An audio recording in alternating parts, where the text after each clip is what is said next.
Buenas tardes a todos y todas quienes nos acompañan en este nuevo conversatorio organizado por la Corporación Patrimonio Cultural de Chile. Para quienes no me conocen, mi nombre es Milena Skobnich, yo soy periodista y soy la nueva directora de comunicaciones de la corporación. El conversatorio de hoy lleva por nombre Los desafíos del patrimonio cultural en Chile hoy, para el cual hemos invitado al destacado arquitecto Emilio de la Cerda. Emilio es arquitecto de la Universidad Católica, tiene un magíster en arquitectura de esta misma universidad, se desempeñó como subsecretario del Patrimonio Cultural y presidente del Consejo de Monumentos Nacionales entre 2018 y 2022, y además dirigió la Escuela de Arquitectura de la UC entre 2014 y 2018. Desde 2017 hasta la fecha, Emilio es docente en la Universidad Católica de Chile. Buenas tardes, Emilio. Buenas tardes, Milena, ¿cómo estás? Buenas tardes a todos también. Muy bienvenido y gracias por aceptar nuestra invitación a este conversatorio. Bueno, estamos esperando, buenas tardes a todos, dice Luis Hermosilla, estamos esperando que la gente siga entrando. Por mientras, les quiero recordar que vayan enviando sus preguntas a través del chat grupal para que las vayamos seleccionando y al final se las iré transmitiendo a Emilio. Emilio, ¿estamos listos? La palabra es toda tuya. Bueno, muchas gracias, Milena, de nuevo, y saludo a todas y a todos quienes se conectaron hoy día. Quiero agradecer la invitación a Roberto González y a la Corporación del Patrimonio Cultural de Chile por la invitación a esta conversación. Yo tengo preparada una pequeña presentación para situar un poquito el tema, una provocación, digamos, una provocación a la conversación, a la que podamos tener después, que es el sentido también de estar aquí. Como ya adelantó Milena, y el título de esta instancia es Desafío del Patrimonio Cultural en Chile hoy, obviamente eso suena súper grande, entonces vamos a tocar algunas aristas, algunos asuntos que parecen, al menos bajo mi punto de vista, importantes hoy día a tener en consideración. Y lo voy a hacer seleccionando algunas de las notas de prensa que han salido los últimos 2 años y medio, para poder dar cuenta del lugar que tiene el patrimonio cultural hoy día en el debate público. En general, nosotros hemos escuchado, ¿cierto?, muchas veces que el patrimonio es un espacio de fricción, una zona de conflicto, que si no es urgente no es patrimonio. Esa cita es de Fernando Pérez a propósito del terremoto del 2010. Y resulta bien interesante poder situar cuáles son esos espacios de fricción, en qué consiste y qué hacemos con eso.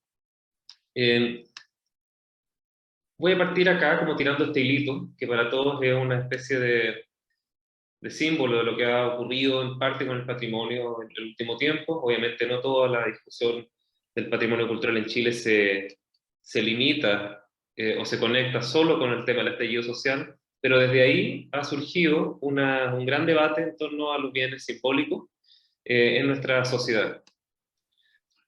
Voy a pasarlo más o menos rápido porque esto todo más o menos lo hemos tenido en vista, pero lo que significó como espacio simbólico Plaza Italia, con el retiro y la vandalización y la resignificación, como queramos ponerle, del monumento a Baquedano y a partir de él de otros bienes públicos, lo que significó hasta el día de hoy, lo que ha significado la restauración, el debate respecto a su emplazamiento, el debate respecto a el destino que debería tener ese lugar, que hoy día por lo demás está fuertemente degradado.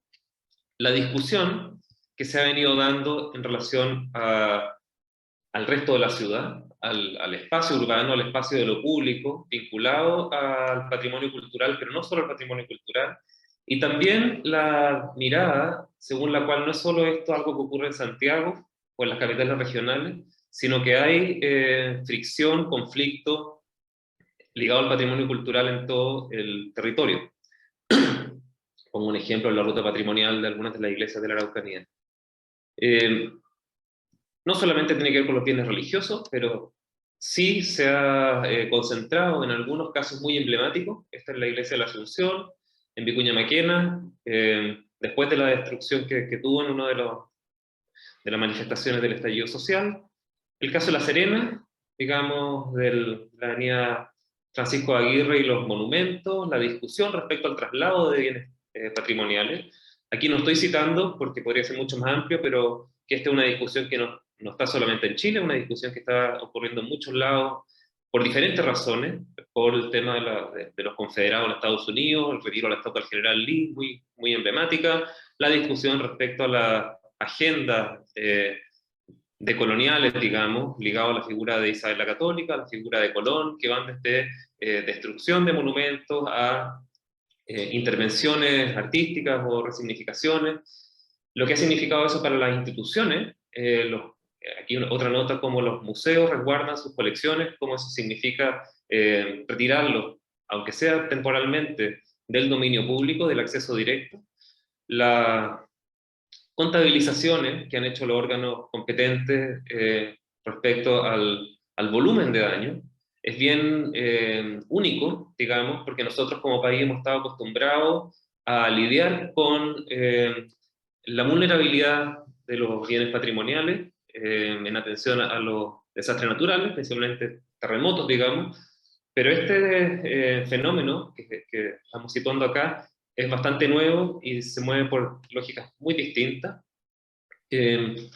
Museos, el caso de la Violeta Parra es súper, digamos, emblemático, como la figura de Violeta Parra, que uno podría decir que no representa ciertamente a hombres militares a caballo, no estoy obviamente justificando eso, pero que uno podría decir que es como lo más obvio de lo que podría significar un punto de conflicto, ¿no? Acá tenemos museos, bienes públicos, de un artista como Violeta Parra, que también han sido vandalizados. El conteo de estos temas, aquí en un momento llegamos a tener 1.300 contabilizados entre monumentos, iglesias, zonas típicas, distintos tipos de bienes. Y esto instala no solamente una discusión respecto a los bienes, sino una discusión respecto a la conceptualización, a las reivindicaciones del patrimonio cultural, en imágenes que trato de situar como esta de acá. Desde luego, este tema no solamente se circunscribe al estallido social, es mucho más amplio. Acá está el caso, voy a poner algunos casos de ejemplo, de Casa Italia, como esta casa en Viña del Mar que se declara para evitar la construcción de un edificio, un proyecto inmobiliario, termina traduciéndose después en toma de ocupas y en 2 incendios consecutivos que destruyen los atributos del bien que se trataron de proteger. Otros casos, como la Casa Ever en Puerto Montt, que pese a estar protegida en este caso, por el plan regulador comunal, igual se generan absurdos como que se roban por piezas la casa y las venden en Facebook las ventanas. O sea, la vulnerabilidad del patrimonio no depende solamente de los terremotos ni de lo del estallido social, es mucho más estructural y está emplazada en todo el territorio.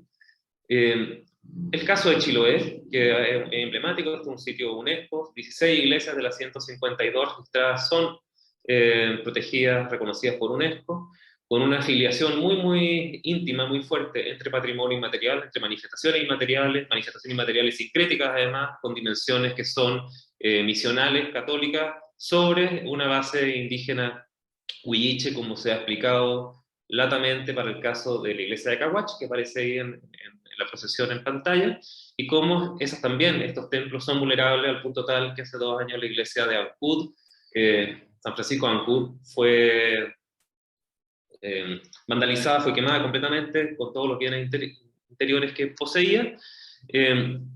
El caso de Valparaíso, emblemático, esta es una portada del Mercurio Valparaíso el día siguiente del desplome de la fachada del bar inglés, en el límite de la zona típica, fuera de la zona típica, que de nuevo volvió a instalar la idea de la obsolescencia material, del deterioro, de la ausencia de herramientas de gestión, financiamiento y manejo del sitio. Y acá no estamos hablando de estallido social, en el caso de Valparaíso estamos hablando de una cuestión mucho más estructural ligada al puerto, que pese a su protección no ha logrado ser revertido.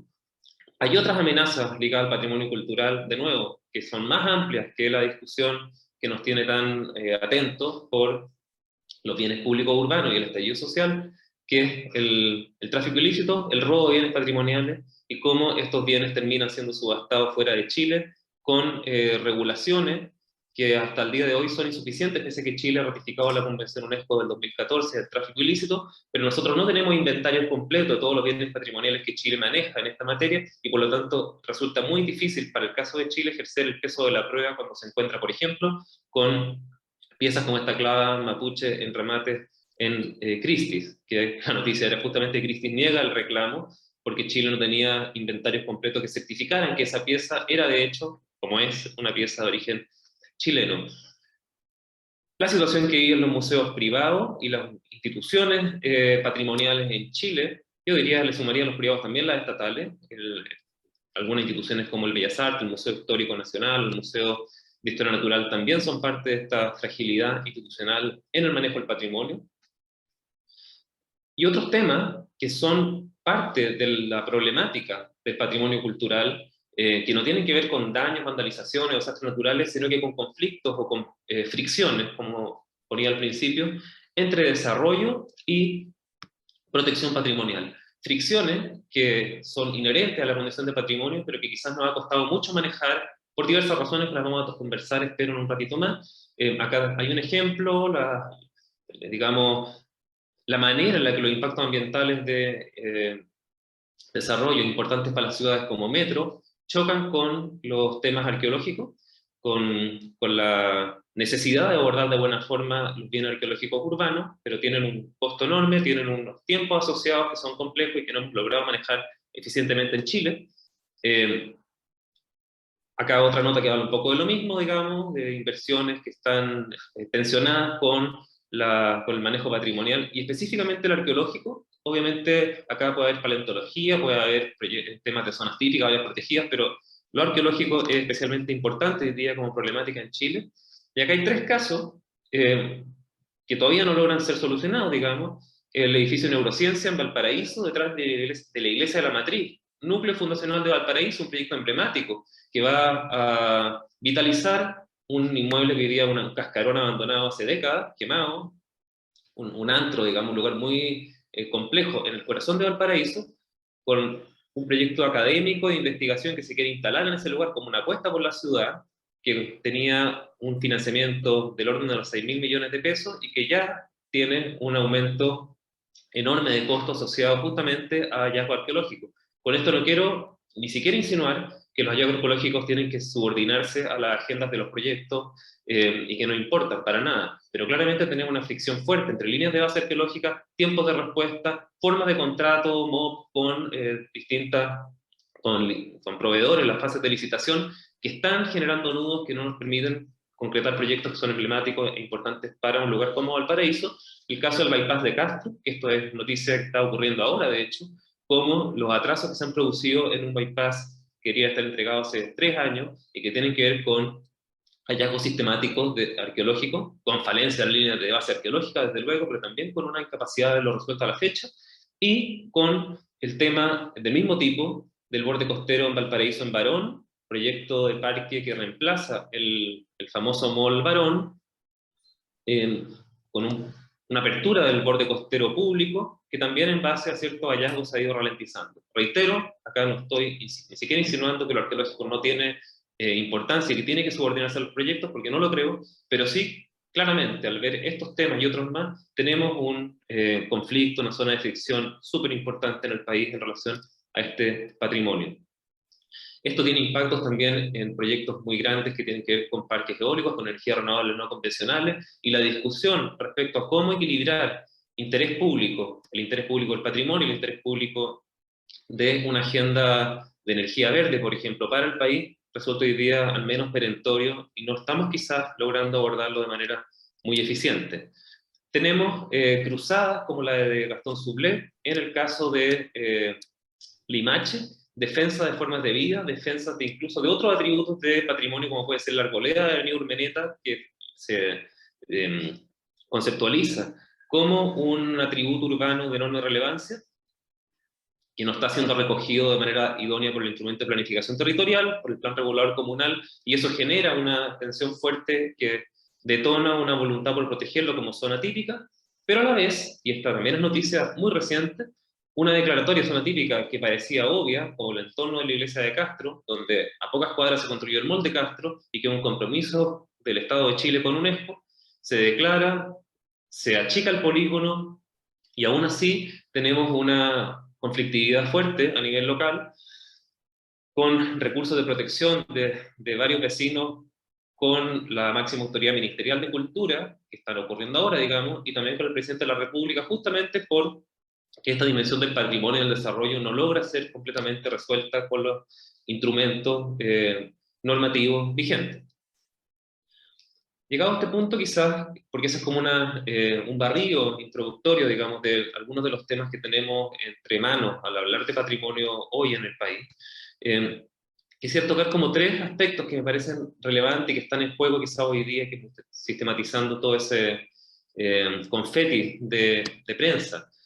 Hay uno que tiene que ver probablemente con la salvaguardia del patrimonio, entendía la salvaguardia en un sentido amplio, entendido tanto en la dimensión más clásica de administración del deterioro. Estoy pensando en la conceptualización doctrinaria del siglo XIX, John Ruskin y compañía, digamos, en la tensión entre el artefacto humano, la creación humana, y la entropía de la naturaleza, digamos, viendo esa idea de la conservación más centroeuropea, más ligada a lo que podría señalar Simmel en relación a la conservación.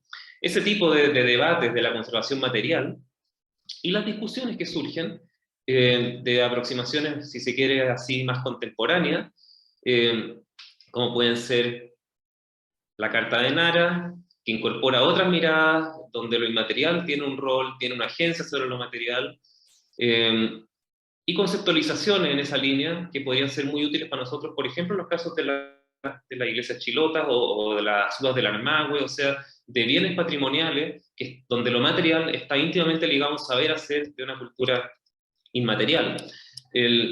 La salvaguardia, entendida en un sentido amplio y no escindiendo lo material de lo inmaterial, parece hoy día un tópico central. Otro tópico fundamental hoy día al hablar de patrimonio podría ser el que tiene relación con los conceptos, con la conceptualización, con la evolución de los conceptos. Pensando en la conversación de hoy día, yo pensaba que uno podía ponerle algo así como el reconocimiento, una dimensión que tiene del volver a conocer, de entender el patrimonio como un campo conceptual, intelectual, pero también un campo político, de reconocimiento de diversidades, de manifestaciones de distinta índole que están bregando por una aparición en la esfera pública. Y en ese reconocimiento, tratar de mantener o de buscar un equilibrio entre esa dimensión política del patrimonio, entre esa dimensión, entre esa voluntad por aparecer en la esfera pública de voces, de tipos de patrimonio, sensibilidades que podían estar postergadas en una mirada más tradicional del patrimonio cultural, pero también de entender esa pulsión política equilibrada con una dimensión conceptual y doctrinaria. Y tratar de entender también ahí, o equilibrar, cómo la dimensión técnica propia del patrimonio cultural se concilia con esa búsqueda de agencia pública.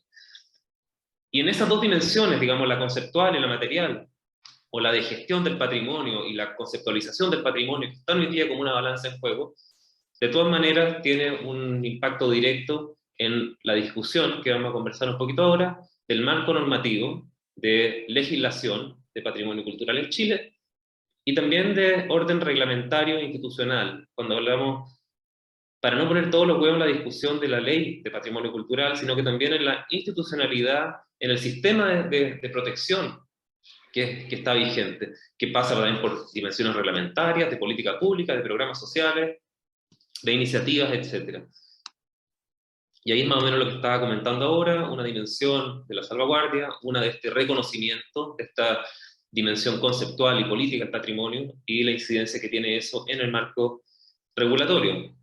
La discusión es bien importante, toda vez que nosotros, muchas de estas discusiones que hemos tenido, o estamos, o no discusiones, digamos, pero diagnósticos, que proponemos en esta conversación, han sido sostenidos y acumulados por décadas en Chile. O sea, es increíble que nosotros, todo lo que estamos conversando con matices, que la vulnerabilidad, que el tipo de patrimonio, que lo inmaterial, que la regionalización, que las categorías, que no hay recursos al patrimonio, que los instrumentos de planificación territorial no se han adaptado a la protección patrimonial, que el tráfico ilícito, que la fiscalización, etcétera, etcétera.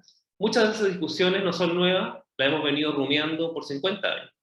La ley de monumentos nacionales, aquí muchos lo saben, digamos, es una ley del año 70 que está basada en un decreto del año 25. Y desde el 70, desde que se promulga la ley, ya salen las primeras voces críticas diciendo que era una entidad centralizada que no reconocía inteligencia y propiedades regionales, que ponía en el propietario de los bienes toda la carga de la conservación, que el Estado no cumplía un rol de apoyo a quien administra los bienes, que tienen interés público, que no existían mecanismos de coordinación, armonización con la planificación territorial, que las herramientas de financiamiento y gestión son insuficientes, entre muchas otras críticas que se han hecho al instrumento.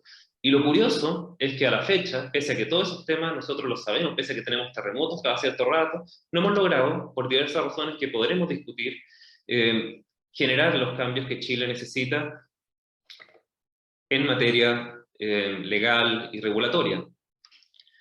Los últimos años, y eso no estaba exento de polémica, de debate, y yo creo que eso es normal, poco por lo que estamos hablando antes, por la dimensión propiamente material, por los equilibrios de poder que significa discutir estos temas en la esfera pública, pero también en gran medida, por esa discusión política, por esa tensión, por ese campo de fricciones que supone el patrimonio cultural, que son de diversa índole, algunas de ellas esbozadas más adelante, digamos. El debate de la nueva ley de patrimonio cultural ha sido tenso, ha sido encarnizado, y ha tenido la comparecencia de distintos actores de la sociedad civil, del Estado y también del mundo político. Luego de 4 años, que no voy a entrar a comentar en todo su derrotero de tramitación legal, pero se logró aprobar un cuerpo legal en la Cámara de Diputados de Ley de Patrimonio Cultural, una indicación sustitutiva sobre un primer proyecto, digamos, y hoy día esa ley está en el Senado con la posibilidad de que los parlamentarios le den curso a su tramitación. Bien, pero eso en paralelo ha estado acompañado de unas señales, digamos, de la autoridad de no considerar que la ley debería avanzar en el Senado, sino que se debería hacer una ley nueva en atención a algunas razones específicas, aumentar la participación ciudadana para poder legitimar el cuerpo legal que se discuta en el Congreso y con un foco muy especial en el tema de la consulta indígena de este proyecto de ley, que no quiero entrar muy a fondo en eso, pero es algo que podríamos conversar después también si a alguien le interesa que lo tratemos. El punto es cómo el avance importante, nunca, digamos, los 50 años que teníamos de discusión patrimonial, habíamos logrado tener un proyecto de ley aprobado en una de las cámaras, que está en segundo trámite constitucional, y que tenga la posibilidad de poder avanzar en estas materias que hemos estado hablando ahora, los conceptos del patrimonio cultural, la institucionalidad, la regionalización, las herramientas de financiamiento para la conservación del patrimonio, entre otras materias. Y ahí está el debate público respecto a qué hacer, si es que pese a ese avance, pese a esa voluntad dada por el órgano de democracia representativa de avanzar en esta ley, pese, digamos, a las voces en contra, y también, pero sí considerando a las voces que están a favor, si es que eso no tiene legitimidad y se debe comenzar un proceso nuevo, o uno debería avanzar y tratar de lograr lo que el país hace mucho tiempo está queriendo cambiar.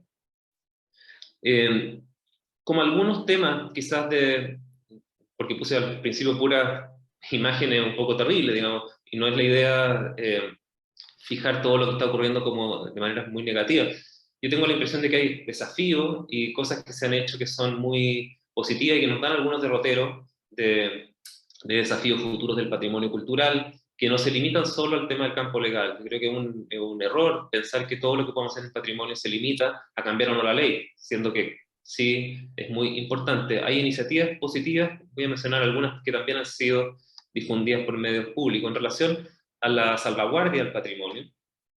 Hay un primer tema que tiene que ver con la posibilidad de que las comunidades locales, y en este caso la comunidad de Lota ha sido muy fuerte en eso, tomen el patrimonio como una bandera de reconocimiento, de legitimidad, pero también de desarrollo. Para nadie es misterio que el caso de Lota, después del Cierre de la Mina, ha sido de las comunas más pobres de Chile y muy difícil su reconversión.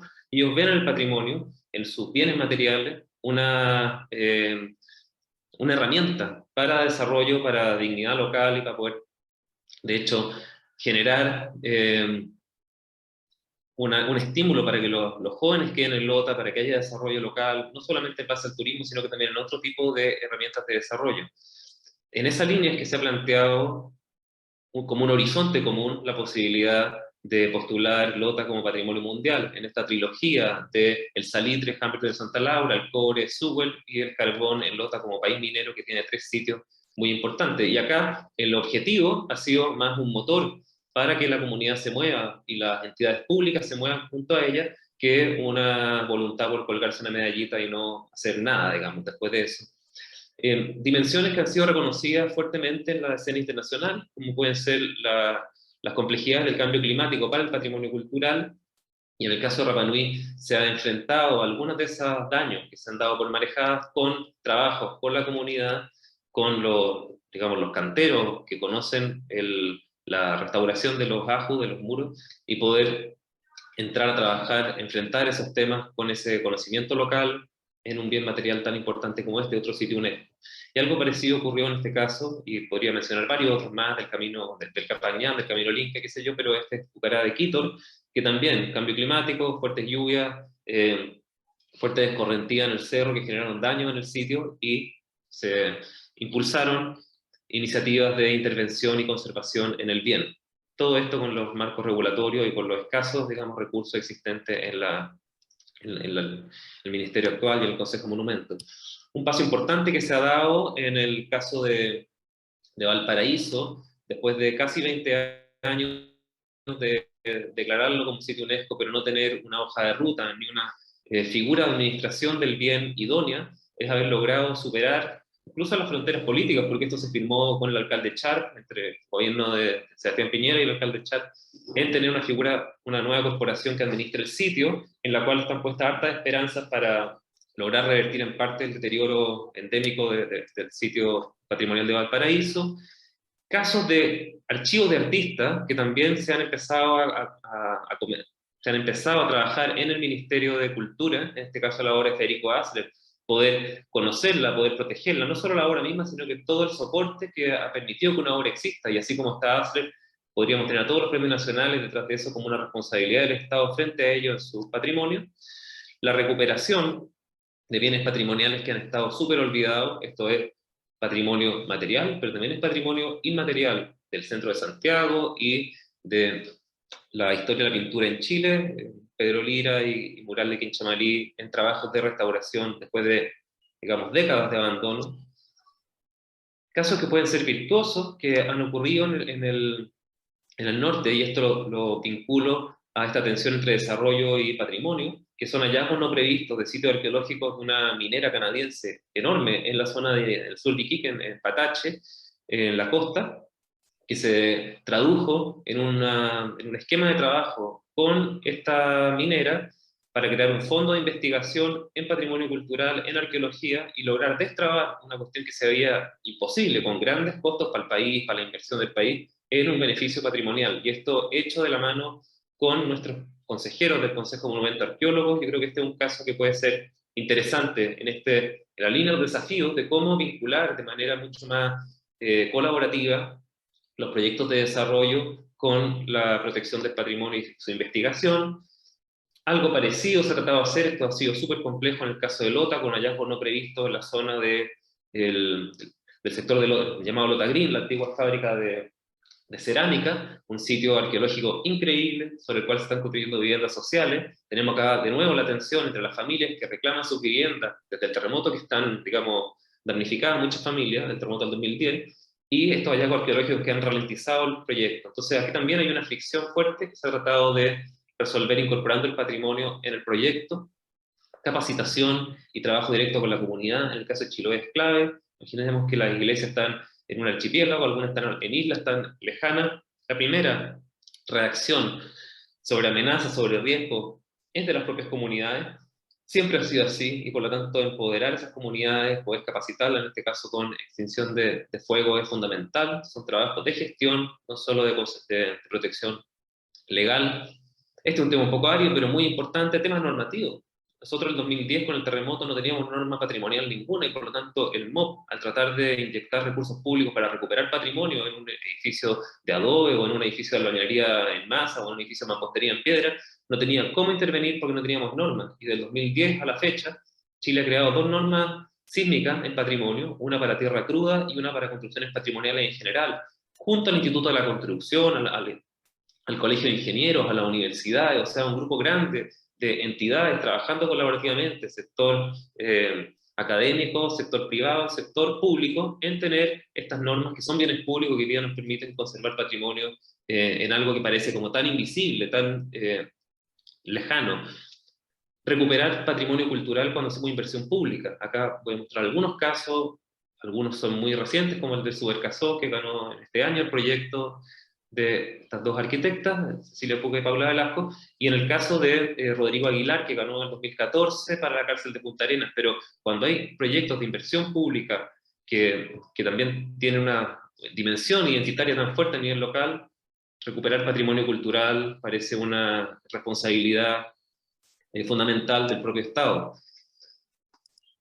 Temas de acuerdos internacionales, tráfico ilícito, desafíos grandes, poder ir avanzando en convenios con otros países para frenar el tráfico ilícito en base a la cooperación internacional, difusión del patrimonio cultural, trabajo en que desde los niños, desde los jóvenes puedan también ser parte de este conocimiento y no solamente dejarlo instalado en un nicho experto, por muy necesario que sea y por muy técnico que sea, sino que hacerlo como parte de la identidad de todos esos, los distintos grupos del país. En cuanto al reconocimiento, voy a tratar de ir rápido para poder dejar el tiempo a conversar. Lo que hablaba antes, reconocer el patrimonio, la dimensión conceptual, su alcance político. Obviamente, cómo encontramos caminos para que las sensibilidades, las diversidades emergentes puedan tener un lugar. Pese a no cambiar nuestra legislación, hemos hecho grandes esfuerzos porque la ley de monumentos, anquilosada y todo, sea capaz de adaptarse, sea capaz de incorporar sensibilidades que la sociedad está exigiendo. Por ejemplo, estos diagnósticos referidos a cuántos monumentos públicos están dedicados a mujeres respecto a los que son dedicados a hombres, y los números son realmente impresionantes. O sea, menos de un 5% en todo Chile están dedicados a mujeres, y muchas de ellas, probablemente gran parte de ese 4,7% es Gabriela Mistral. ¿Te fijas? O sea, es increíble lo que ocurre a nivel de los desequilibrios que eso tiene, y obviamente la sociedad, nosotros como país tenemos que encontrar herramientas y mecanismos para canalizar esa demanda que es justa, digamos. Incorporar el patrimonio cultural inmaterial en régimen. Se habla mucho, y esto es yo lo considero un falso conflicto, esta idea como que le hemos puesto demasiadas fichas a lo material, ahora tenemos que tirar toda la carga para lo inmaterial. Probablemente tenemos que encontrar equilibrios nuevos, también la lógica del patrimonio inmaterial en términos conceptuales, en términos de convención de UNESCO, es mucho más nuevo, pero en Chile está instalado, tenemos que hacer esfuerzos para avanzar para allá, y postulaciones como lo de Quinchamalí, entre otros esfuerzos de salvaguardia de patrimonio inmaterial, resultan muy fundamentales. En cuanto al reconocimiento, a instalar, a reconocer la demanda de grupos como justa, como válida, también quiero destacar lo que ha ocurrido con la devolución del Moai a Rapa Nui, después de 152 años en el Museo de Historia Natural. No es solamente una pieza de piedra que vuelve a la isla, es una señal política del Estado respecto a la demanda de, en este caso, una comunidad indígena por tener ese patrimonio cerca, porque tiene un valor simbólico vivo, digamos, para ellos muy fuerte.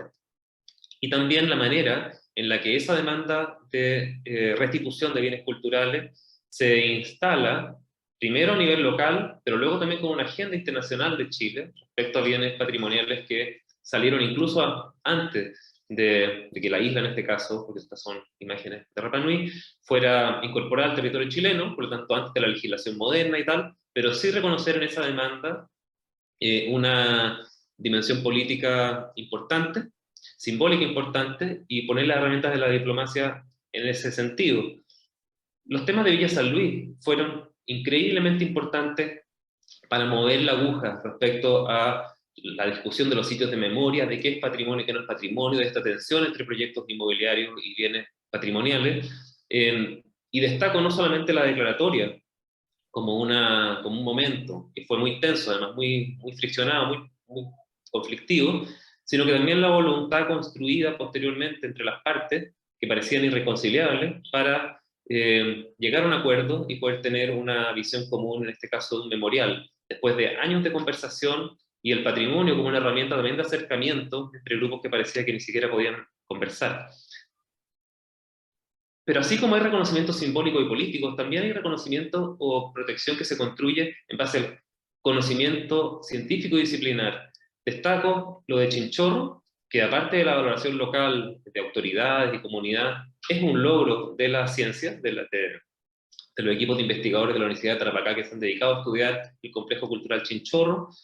El reconocimiento a ciertos bienes patrimoniales que ni siquiera están protegidos, pero que tienen una importancia a nivel local, y poder hacer proyectos públicos con ellos. En el caso del Museo de Ñuble es eso, es una bodega ferroviaria anodina, digamos, como un poco invisible, pero que tiene una importancia a nivel local, y así ha sido reconocido en este proyecto de nuevo museo para la nueva región de Ñuble. Y este caso que me parece interesante, que es como volver a mirar ciertos bienes patrimoniales que parecerían hoy día como, no es lo que yo creo, digamos, pero fuera del debate contemporáneo. O sea, ya le pusimos demasiada discusión al patrimonio colonial. ¿Qué nuevo podríamos aprender de eso? O sea, es muy importante equilibrar estas nuevas sensibilidades emergentes con la mantención y la valorización de patrimonio que parecería ya demasiado visto. Y este es el caso de San Francisco Curimón, Fermín Vidaceta, la torre fachada, digamos. No solamente por esta imagen, digamos, pero este patrimonio colonial o este patrimonio antiguo es mucho más complejo que lo que uno cree, y no puede ser leído solamente en el código de dominación española colonial sobre pueblos indígenas. Obviamente eso es una dimensión, pero cuando uno mira San Francisco, en las investigaciones de Natalia Jorquera, aparece algo que y recién, esto hace algunos años, digamos, Patricio Gross, que lo vi conectado y conocemos bien este caso, que la tecnología sísmica de San Francisco pareciera que era una tecnología de mano de obra indígena. Y cómo entonces de repente San Francisco, de una especie de ícono de la colonia, pasa a ser una especie de artefacto mestizo, con conocimiento cruzado, mucho más complejo y menos binario que las valorizaciones que a veces nosotros de manera instrumental política, le ponemos a los bienes culturales. O investigaciones increíblemente importantes que han realizado científicos. Destaco aquí a Rubén Stever en relación a la presencia del Inca en el Valle del Mapocho, y cómo esas lecturas alimentan luego valorizaciones que son de otro orden del territorio previo a la conquista española. Termino acá, marco regulatorio. Obviamente esta discusión conceptual, material, salvaguardia, recae en el marco regulatorio. No voy a profundizar en eso acá, en años anteriores ya lo he hecho mucho, pero resulta fundamental avanzar en una nueva ley de patrimonio para Chile, encontrar los mecanismos políticos y sociales para que eso se dé en el más breve plazo, tratar de no seguir haciendo de la discusión del patrimonio cultural legal, digamos, un campo de batalla, una especie de lugar de pura fricción, o incluso un lugar donde todas las demandas corporativas y sectoriales traten de imponer agenda. Acá hay un equilibrio entre ese reconocimiento simbólico, político, y también las herramientas de la democracia representativa para dirimir lo que se supone que es el bien común, que viene a representar el patrimonio cultural. Esto ha sido discutido ampliamente, es parte de la agenda pública. Aquí yo pongo pura prensa que ha salido en los últimos tiempos en relación a esta materia. Y solo para terminar, quiero poner dos imágenes. Esta es la llegada del Moai a Rapa Nui, y a mí me parece bien importante y bien bonito mirarlo así, porque es un patrimonio material, es un patrimonio de piedra que se conserva de manera muy técnica y muy precisa. Es un patrimonio inmaterial, porque la comunidad de Rapa Nui ve en este elemento no solamente un objeto antiguo que administrar, sino que un objeto vivo, con agencia viva, digamos, en esa comunidad. Y vemos acá, y esta es la última foto, cómo esa continuidad entre patrimonio inmaterial, entre orgullo local, entre reconocimiento de identidades, en este caso indígenas, y patrimonio cultural, están íntimamente ligados y no nos permiten hablar de manera tan encendida como a veces se plantea, entre una separación del patrimonio cultural, del patrimonio inmaterial, o como si estuviéramos en una especie de discusión eterna en estas materias. A mí me parece que este ejemplo de lo que aquí ocurrió es realmente señero y ojalá nos ayude a entender estas cosas, estas dimensiones de forma mucho más íntegra. Así que eso es lo que tenía preparado como para conversar y aquí feliz de recibir preguntas y comentarios y que hablemos un ratito. Muchas gracias, Emilio. Muchas gracias. Sí, hay varias preguntas aquí y reflexiones. A ver. Óscar Acuña dice que tiene dos preguntas. La primera es, dice, la reciente declaratoria de zona típica del centro de Castro ha desatado una serie de acciones judiciales de los vecinos en contra de la misma. Más allá de ese caso, lo sucedido en la zona típica de Suárez Mujica o la Casa de Italia, que indica Emilio, me lleva a plantear qué pasa con estas declaratorias que son efectuadas con poco diálogo con una parte importante de los propietarios o en contra de su voluntad, y la viabilidad de que dichos bienes tengan algún destino. Esa es la primera pregunta. Contesto al tiro, o no sé contesto, pero comentamos al tiro. Sí. Porque Oscar sabe mucho de estas materias, entonces no es como para contestarle, es como para conversar. Acá hay Claro. mucho de experto, digamos. A ver, la pregunta de Oscar yo encuentro que es bien relevante porque si tomamos un poquito para atrás, en ese momento Oscar fue secretario ejecutivo del Consejo de Monumentos también, esta cuestión la conoce bien. Probablemente desde los últimos 20 años nosotros hemos venido viviendo un cambio, un movimiento fuerte en la comprensión de la zona típica. La zona típica partió en el año 70, de hecho la zona típica y pintoresca está regulada para proteger el carácter ambiental y propio del entorno de los monumentos y de ciertas ruinas. Es una figura muy en la línea de los 70, digamos, o de los 60, de protección de entornos. Tú tenías un monumento histórico, el elemento no se entiende solo, se entiende en un contexto, por lo tanto había que construir una figura de protección de entorno. Y esa es la figura de la zona típica que nosotros tenemos hoy día vigente. Lo que ha venido ocurriendo, es que, y eso no es una perversión, es natural, digamos, la evolución de estos debates en el país y en el mundo, es que la herramienta de protección patrimonial dejó de ser solamente enfocada en los entornos y empezó a ser enfocada en barrios, en formas de vida, en territorio e incluso en paisajes. Nosotros en todo este tránsito entre el 70 y hoy día han aparecido las categorías mucho más, el paisaje cultural obviamente del principio del siglo XX, Carl Sauer, etc. Pero instalado en el seno de la discusión UNESCO desde el año 91. Y los paisajes culturales o los paisajes urbanos históricos y las complejidades que ellos traen aparejados en relación a planificación territorial, a integración de instrumentos de gestión, de infraestructura, económico, lo hace mucho más complejo que una simple, llamémosle simple, digamos, pero figura de protección de entornos, ¿ya? Como puede ser barrio París-Londres, ¿ya? Como basado en ideas más del pintoresquismo, más estética incluso. Y esa evolución ha venido ocurriendo fuertemente y se ha agravado debido a que los planes reguladores comunales, los instrumentos de planificación territorial, hacer el patrimonio cultural, pese a poder hacerlo, por el artículo 60 de la Ley General de Urbanismo y Construcción, pero no lo reconocen y se transforman muchas veces en una amenaza a ese patrimonio. No lo quiero poner en términos de no tan binario, porque creo que un ejemplo bien nítido en eso ha sido la regeneración urbana de Santiago del plan Rabinet, que tuvo cosas muy buenas para el centro, porque pobló el centro, impidió que se fuera toda la gente y tal, pero también generó una pérdida de patrimonio brutal en la zona, sobre todo norponiente de la comuna. Entonces, cuando uno mira las 300 hectáreas de barrio Yungay, Brasil, protegidas como zona típica, también las tienen que entender a la luz de esa amenaza y transformaciones de los barrios.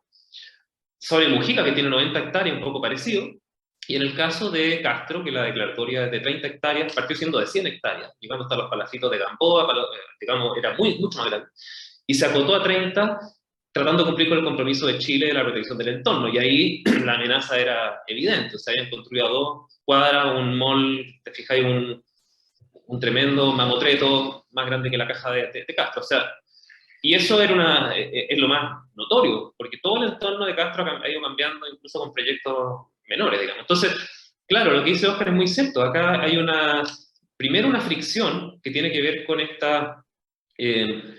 con el equilibrio entre planificación territorial, entendiendo que la planificación debería buscar el bien común también, ver cómo un barrio admite que lleguen más vecinos, que lleguen, no tengo idea, otro tipo de servicios, comercio y tal, pero a la vez ese instrumento no puede generar ese desarrollo local como una amenaza a esas comunidades. Y a la vez, y esta es otra cosa, como la ciudad y las áreas patrimoniales de la ciudad tienen interés público, y ese interés público sí le corresponde, según nuestra legislación, digamos, al Estado poder determinarlo. En el caso de Castro, a mí me tocó ver bien de cerca ese caso, no fue inconsulto. El caso de Castro tuvo muchas instancias de consulta, tuvo una primera votación en el gobierno de Bachelet II, en ese periodo, porque obviamente el Consejo es un órgano no completamente politizado, o de agencia de Estado político a la autoridad, pero hubo una votación ahí de 100 hectáreas, que se retrotrajo justamente por diálogo con las comunidades a 30 hectáreas. Si la pregunta es, después eso se demoró mucho porque se trató de trabajar en un cambio de plan regulador, se congelaron los permisos del regulador, se bajaron las alturas máximas. La verdad es que me tocó ver la voluntad de diálogo que hubo ahí, pero finalmente el Estado, en este caso, tuvo que actuar en lo que consideraba que era bien común. Se puede equivocar, desde luego, pero es un caso más complejo. Distinto, yo encuentro a Suárez Mujica, a estas declaratorias que son a todo evento muy grandes, en áreas centrales, en áreas que tienen diversidad de casos, que tienen algunos casos muy emblemáticos, otros que son más de grano, pero que no tienen asociado un plan de manejo o un cambio del plan regulador comunal que permita darle una salida de desarrollo a ese lugar. Si tú tienes una declaratoria de 100 hectáreas y el plan regulador te sigue permitiendo torres de 20 pisos o incluso de 10 pisos y las plusvalías están distorsionadas, el destino de esos lugares también es un destino de deterioro porque nadie quiere hacer nada con el lugar. Entonces, seguir pensando que nosotros vamos a declarar patrimonio como una herramienta de congelamiento y de esta nos salvamos, me parece a mí que es un error y que no aguanta más ese tema. Y lo hemos visto en casos como La Serena, lo estamos viendo en Suárez Mujica, lo vimos en Chonchi, podríamos decir muchos otros casos. Perfecto. La segunda, Óscar Acuña, la segunda pregunta, Óscar Acuña, sí, segunda pregunta o reflexión. Dice, la segunda pregunta apunta a la situación de nuestra institucionalidad en que todos, creo, cometimos un error al mantener la ex-DIVAM y no subsumirla en la Subsecretaría de Patrimonio. Digo esto, pues se duplicaron instancias burocráticas como que existan Ceremis y direcciones regionales del patrimonio en vez de incrementar el personal de las unidades que prestan servicios.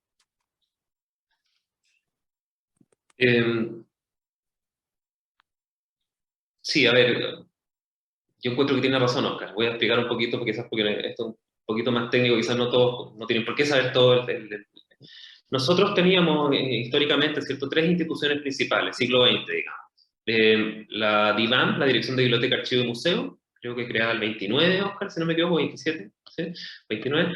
El Consejo Monumento, creado el 25, y el Consejo Nacional de la Cultura y las Artes, que es del 2001-2003. ¿No, Oscar? No se me acuerdo, pero por ahí, 2003.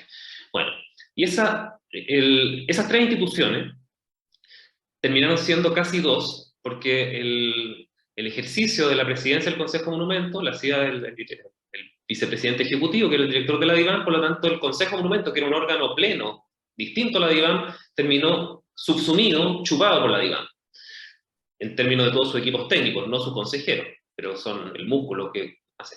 Y luego el Consejo de la Cultura, cuyo presidente tenía rango de ministro, por lo tanto participaba en las discusiones ministeriales, era jefe de servicio con su presidente rango de ministro. Y con eso funcionamos muchos años hasta que se creó el Ministerio de Cultura. Entonces, había dos culturas ahí que se empezaron a tocar. Una que era la que venía desde la Biblioteca Nacional, desde la Patria Vieja, digamos, que termina después en la DIVAM, y que es toda la que manejaba el patrimonio de Chile, con un orgullo histórico, porque esto no lo digo en chiste, o sea, de verdad la gente de la DIVAM y del servicio hasta el día de hoy te dice, nosotros venimos de la Biblioteca Nacional, Carrera, la Patria Vieja, o sea, ya, bien, se van para allá, y con razón, fijáis, porque agarra la tradición del Museo de Historia Natural, Claudio Gay, Museo de Bellas Artes, etc. De exposición del coloniaje de Vicuña Maquena, o sea, todo eso está ahí, todavía está palpitando de alguna manera. Y luego el Consejo de la Cultura, cuyo foco no era de gestión del patrimonio de un acervo propio, digamos, propio en el sentido del país, pero se administra por estas entidades, sino que era más del fomento a la creación. Y con la creación de entidades patrimoniales singulares, con estructuras de derecho privado, digamos, como el GAM o como el Centro Cultural de la Moneda, con más recursos que incluso los museos nacionales, pese a no tener a veces patrimonio que gestionar, y eso generó una distorsión enorme. Entonces, estas dos culturas llegaron a la mesa de la discusión del Ministerio de Cultura, en la creación del Ministerio de Cultura, Arte y Patrimonio. Y esas dos culturas no lograron conciliar en una estructura coherente. Yo en eso estoy de acuerdo con Oscar. Mi opinión es que había dos caminos ahí. Proyecto de ley Piñera 1, que proponía una subsecretaría y dos servicios, una subsecretaría de Cultura, Arte y Patrimonio, no sé qué, con un servicio del fomento a la creación y otro patrimonio. Es una estructura coherente, porque tú tienes un órgano que diseña política pública y otros órganos que ejecutan, que son los servicios, o tener dos subsecretarías sin servicio. ¿Te fijas cómo es hoy día cultura, que en el fondo diseña e implementa política pública? Especialmente por la lógica, por varias lógicas, pero una de ellas es la seremía. Otra lógica es la subordinación en la que quedan los directores de museos nacionales respecto a una estructura que es muy gruesa. ¿Te fijas? O sea, hoy día los directores de museos nacionales, un Nemesio Antunes, digamos, pasaron de casi agarrar el teléfono y llamar al presidente a tener como 4 niveles jerárquicos para arriba a ver si venían a pedir algún peso si les llegaba por ley de presupuesto. Entonces, toda esta lata que acabo de dar es para quizás contextualizar un poco la pregunta de Oscar y decir que yo estoy súper de acuerdo con lo que dice Oscar. Muy bien. A ver, Raúl Romero, socio colaborador también de nuestra corporación, con sus crónicas, dice, junto con saludarlos a todos y desear que estén bien, felicitando tanto a la Organización de la Corporación de Patrimonio Cultural de Chile como al expositor, paso a preguntar, ¿qué tanto sería conveniente que las diferentes corporaciones de corte patrimonial e histórico, el Patrimonio Cultural de Chile, el Patrimonio Religioso, Cultural, Patrimonio Histórico Militar, Patrimonio Marítimo Nacional, se integraran en un solo frente o coordinadora común que haga lobby acerca de estos temas tan urgentes? De opinar que sí se hace necesario, propongo desde ya que establezcamos una red coordinadora de corporaciones del patrimonio de Chile. ¿Qué te parece? Bueno, eso es... bueno, hola, saludos a Raúl. Gracias. A mí me parece, no sé, a lo mismo lo que parezca, yo creo que lo que Raúl plantea es muy bueno. Yo creo que eso tiene todo el sentido del mundo. ¿Ya? O sea, porque, a ver, porque estas corporaciones han tenido un rol grande en el país a lo largo de su historia, con diferentes focos, digamos. Y me parece que la discusión que hemos tenido en el último tiempo tan fuerte del patrimonio cultural, me refiero a la ley de patrimonio, pero también otros debates, digamos, eh, podría tener, y esto podría tener una voz más fuerte, y pues quizás una voz más fuerte podría articularse bien a lo que dices tú. Porque incluso, no solamente por sumar las voces de las diferentes corporaciones, sino que también porque cada una de esas corporaciones tiene un núcleo, un campo de interés. Fíjate, entonces yo creo que para construir músculo hemos visto que instituciones con mucho menos tradición y como incluso representatividad se asocian y amplifican su posición e influyen en la esfera pública. Entonces, perfectamente la pregunta de por qué no pensar en algo de este tipo, y no solamente te digo para influir en la esfera pública, también para aprender de las otras y tener una especie de instancia de intercambio más fuerte. ¿Eh? Yo veo que lo que se ha hecho en la red de museos de Chile es súper interesante en esa línea. No me acuerdo si el nombre exacto es ese, Oscar, pero el esquema de los museos, por ejemplo, en la discusión de la pandemia, cuando nosotros teníamos que relacionarnos y ver cómo estaba el sector de museos privados, ese interlocutor era súper interesante, porque tú no empezabas a relacionarte como picoteado, sino que sabías que había una entidad ya coordinada con la cual podías juntarte y conversar. Yo veo que en ese sentido las corporaciones, que además tienen un rol hoy día en Chile tremendo, yo veo que el país tiene una capacidad o una posibilidad enorme, desde el sector privado, desde el sector de asociatividad privada, de generar bienes patrimoniales. No todo descansa en el Estado, yo creo que acá hay una cuestión muy fuerte, y no lo digo palabras obvias. Lo veo, por ejemplo, en fundaciones como Procultura. Yo veo que Procultura tenía una capacidad enorme de generar proyectos, de sacar cosas adelante en diferentes campos, y desde luego eso es mérito de ellos. Y yo creo que hay una gran cancha para seguir aportando en esta discusión en el país desde la academia y corporaciones y sector privado y fundaciones. Gracias. Ya. Bernardita Fernández dice, ¿cree que en el proyecto de constitución está bien resguardado el patrimonio? A ver, el proyecto de constitución incorporó, quizás lo debería mencionar, pero lo hago ahora, un artículo transitorio que dispone que si la constitución se aprueba, tenemos 3 años, o sea, el Ejecutivo tiene 3 años para ingresar un proyecto de ley que tiene un foco muy fuerte en los derechos que la constitución reconoce, y entre ellos, obviamente, la atención al énfasis en los temas de patrimonio indígena que la Constitución trae, y además en los procedimientos, en el tema de las consultas en ese caso. ¿Ya? A mí me parece una buena noticia que una Constitución reconozca el tema del patrimonio cultural, eso me parece bien. Tengo mis reparos y mis diferencias quizás con los equilibrios y los focos en los que se ha manejado eso a nivel patrimonial.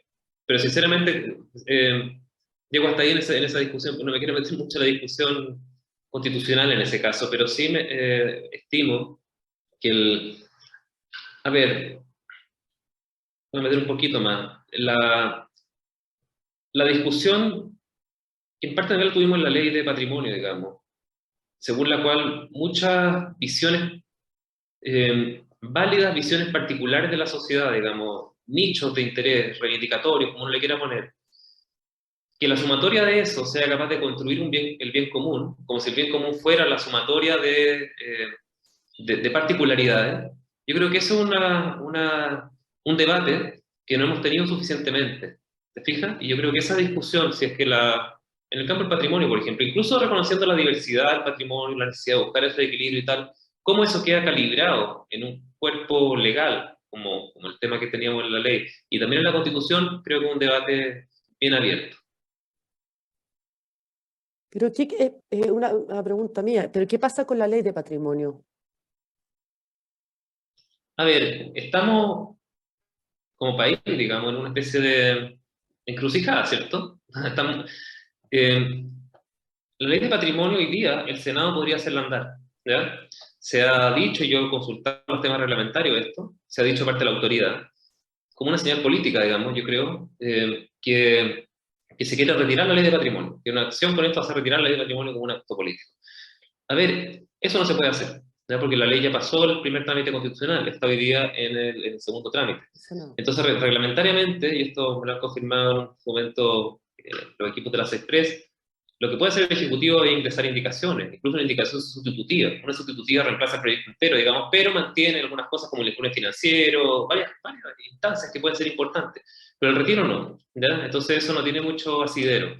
Ahora, el Senado, dependiendo de las urgencias que el Ejecutivo ponga para el proyecto de ley, dependiendo de los equilibrios dentro de la comisión en que se está discutiendo, en este caso entra por educación, el Senado puede hacerla avanzar. ¿Se fijan? Hoy día el Senado tiene esa facultad. Y probablemente yo, sinceramente, ya no estoy metido en esto y no estoy haciéndole seguimiento al tema, pero sí uno puede colegir que está todo un poquito stand-by hasta el 5 de septiembre. Yo creo que ahí se va a saber bien el escenario, porque en el fondo si es que la Constitución se aprueba, va a estar vigente. Yo creo que el proyecto de ley que está en el Congreso pierde validez en un montón de materias porque estaría regulado por otro marco general, y de hecho la Constitución tiene otro énfasis, que son los que tendría que recoger un cuerpo legal en patrimonio, un cuerpo legal que además ya tiene su procedimiento establecido en los transitorios, que en 3 años entra el proyecto de ley al Congreso, ¿se fijan? Ahora, si no se aprueba, claramente el escenario de una ley de patrimonio en el Congreso es otro, incluso si es que el Ejecutivo quisiera incorporar cambios que considere justamente importantes, tanto por legitimidad como por énfasis político, eso es perfectamente razonable. Perfecto. Gracias. Silvana dice, ¿cómo incorporar las nuevas voces de los relatos históricos a la valoración patrimonial? Por ejemplo, que las personas no quieran valorar los monumentos públicos porque viene una imposición del relato oficial del Estado.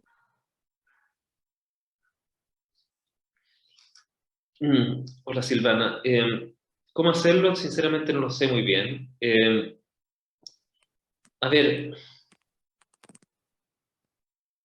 reflexionando un poco sobre tu pregunta, no quiero ser tan conclusivo, pero un primer paso sería reconocer que parte de lo que nos ocurre a nosotros tiene sus dimensiones particulares y otras son de orden más general.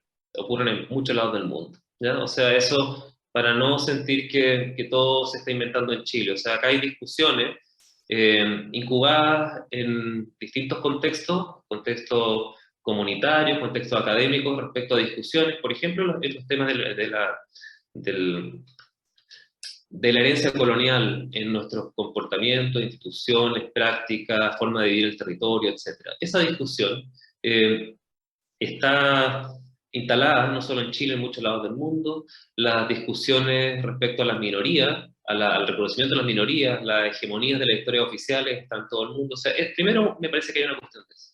Después, tratar de tener esto es difícil, digamos, pero un diagnóstico eh, acertado de la situación.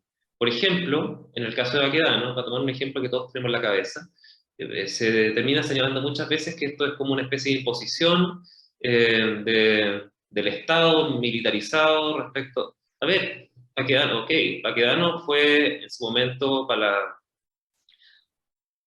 en la instalación del monumento fue financiado por erogación popular, era el lugar donde terminaban todas las procesiones, las fiestas en Santiago, era una figura emblemática de consenso, incluso después de la revolución del 91, para, como una figura de consenso baquedano, como una figura que había logrado estos territorios del norte para Chile. O sea, la evolución histórica sobre esta mirada es muy distinta. O sea, entonces, pretender mirar la historia siempre con las anteojeras que nos tocaron hoy día contemporáneas, y más encima llevarlo a un plano binario, a mí me parece un error histórico, un error intelectual. ¿Ya? O sea, en el caso de Baquedano, por ejemplo, Baquedano, a ver, Virginio Arias era un escultor chileno, la primera generación de escultores chilenos de Capilla de Ranquil, del sur, del mundo rural, no era ninguna especie de potentado, no sé qué. Un personaje tremendamente dotado que en su obra tenía Baquedano, pero también tenía varias esculturas dedicadas al mundo mapuche indígena, digamos. Entonces, una obra que tiene una importancia artística bien relevante, que corre en paralelo, digamos, a la valoración que se pueda tener del personaje histórico de Baquedano, incluso las valoraciones más nuevas que se han hecho respecto al rol de Baquedano en la ocupación de la Araucanía, por ejemplo. ¿Te fijas? O sea, yo veo que muchas de estas discusiones se ponen en términos bastante binarios respecto a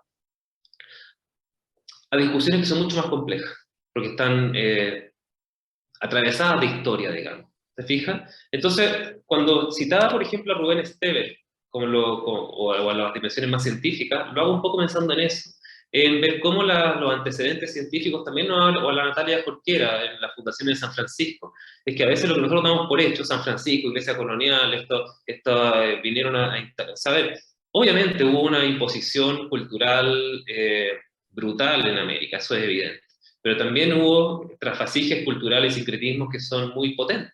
La Tirana, no tengo idea, Caguach que veíamos antes. Entonces, ¿cómo reconocer esa complejidad, con mayor, no, a ver, con prudencia, ¿te fijas? Tratando de bajar la pelota, como se dice en términos deportivos. Me parece una cuestión bien fundamental. ¿Te fijas? O sea, y esto de nuevo, no es nuevo, no estamos inventando la rueda. Toda la doctrina patrimonial, en parte moderna, siglo XIX, comenzó en parte por las revoluciones, o sea, por la Revolución Francesa, ¿te fijas? Que terminó ensañándose con la quema de la iglesia burguesa, si cambiaron hasta el calendario, digamos, ¿te fijas?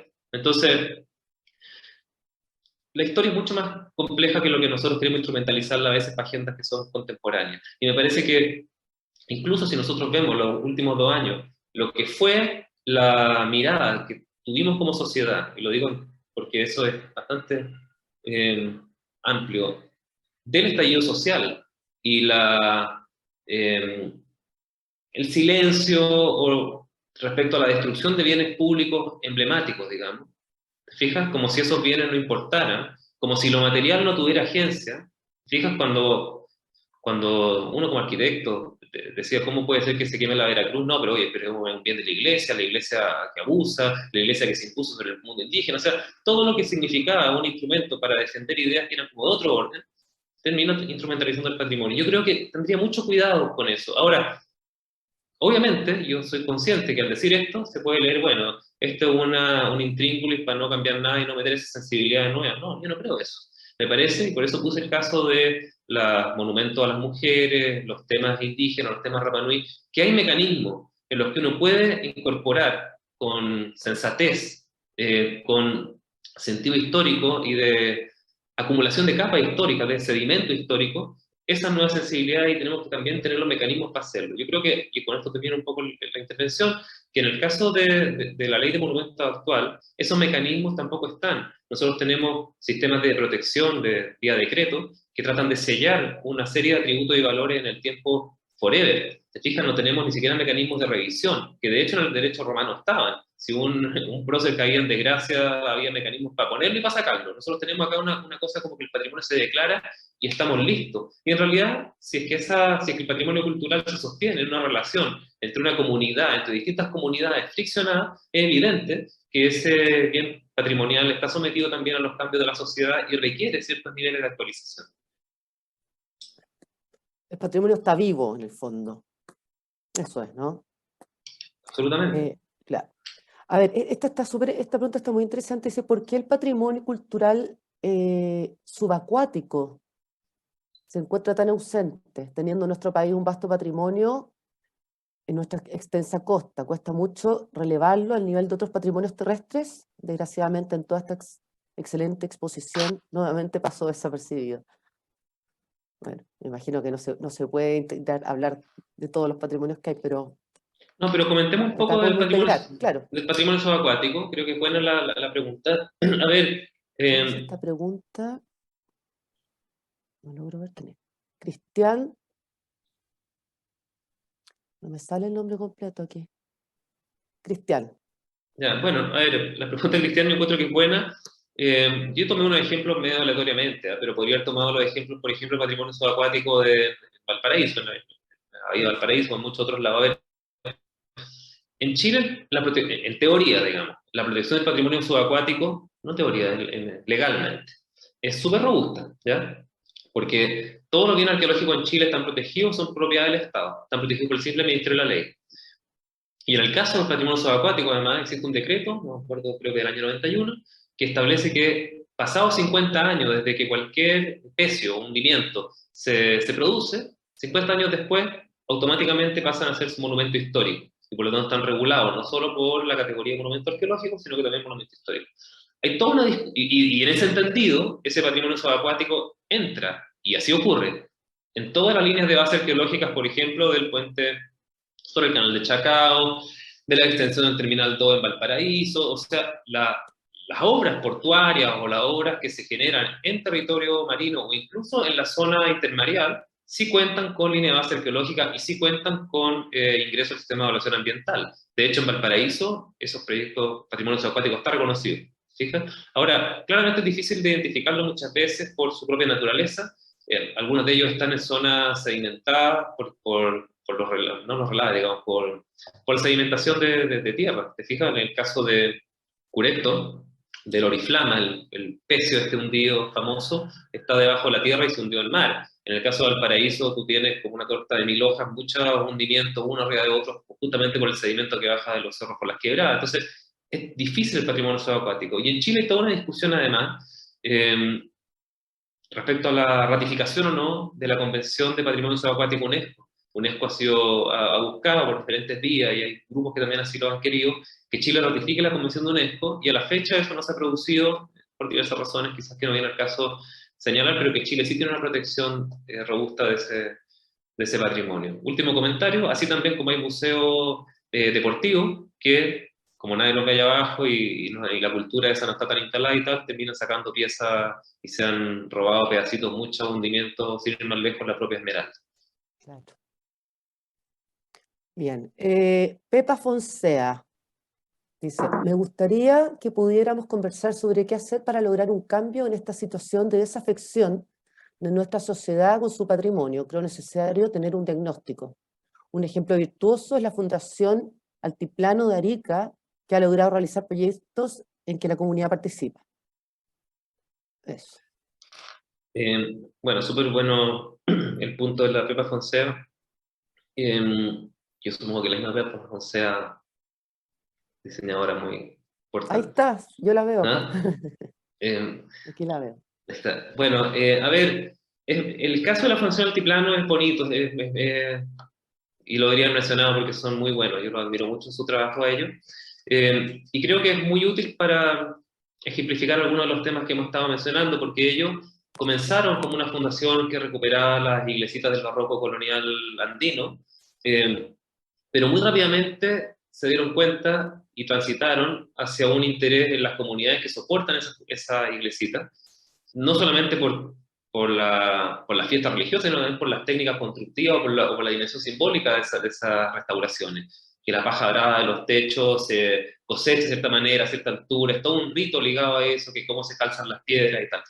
Y luego pasaron rápidamente a una investigación histórica, la Magdalena Pereira, digamos, parte de la Fundación Altiplano, es historiadora, y a partir de, no solo por ella, digamos, pero articuló investigación, generando conocimiento vinculado a la Ruta de la Plata, digamos, que se le llamó. Establecieron vínculos con Perú y con Bolivia, entendiendo que estas iglesias eran parte de un sistema territorial y cultural mucho mayor que solamente los límites actuales de Chile, y establecieron iniciativa con las propias comunidades indígenas, por ejemplo, en restauración pictórica, en construcción de imaginería religiosa. O sea, ellos yo creo que han entendido esta dimensión más íntimamente ligada al patrimonio material e inmaterial, patrimonio indígena con patrimonio, con sincretismo cultural, de manera muy ejemplar en Chile. Yo en ese sentido admiro mucho lo que ellos han hecho. Y la manera eh, a ver, de superar esa desafección. Mm, no sabría responderlo porque a mí me parece que hay una cierta desafección, eso es evidente en muchas de las fotos que mostré de prensa y tal, pero corriendo en paralelo a un plano de afectos muy fuerte. Yo creo que el patrimonio cultural hoy día sí despierta y tiene vivo una serie de afectos. Probablemente lo que tenemos es digamos, una obsolescencia de ciertos afectos que estaban suponidos muy instalados y que se han ido erosionando, y la emergencia de otras formas nuevas de afectos con esos patrimonios que quizás todavía no tienen cabida. Yo creo que estamos en un momento de tensión fuerte en eso. Ahora con eso no lo respondo para decir que no hay que hacer nada. Me parece que aquí, desde los cambios legales, a los temas educativos, a los temas de, de incorporar mucho más fuerte a la academia, a la sociedad civil en esta gestión, me parece que ese es un camino. Pero tiendo a pensar que hoy día hay un afecto grande por el patrimonio. Uno podría pensar incluso que la destrucción de un patrimonio, que reitero yo la condeno, no la justifico bajo un punto de vista, pero demuestra un involucramiento con ese bien. Yo recuerdo en el 2011 o 2012, desde el Consejo Monumento, veíamos que había una efervescencia fuertísima con el patrimonio cultural, pero con los monumentos públicos como que no pasaba mucho. Como que eran una especie de entidades realistas en la ciudad, media, ¿cómo es? Olvidada, ¿ah? Salvo algunos casos. Y entonces de repente, de años después, ver que esos mismos monumentos públicos terminaron siendo descabezados, destruidos, es una cuestión impresionante. Y tú dices, bueno, algo pasó ahí, que esos monumentos pasaron de la indiferencia relativa, y no total, obviamente, a ¿cómo diría? A una forma de afecto, a una forma a una importancia, ¿ya?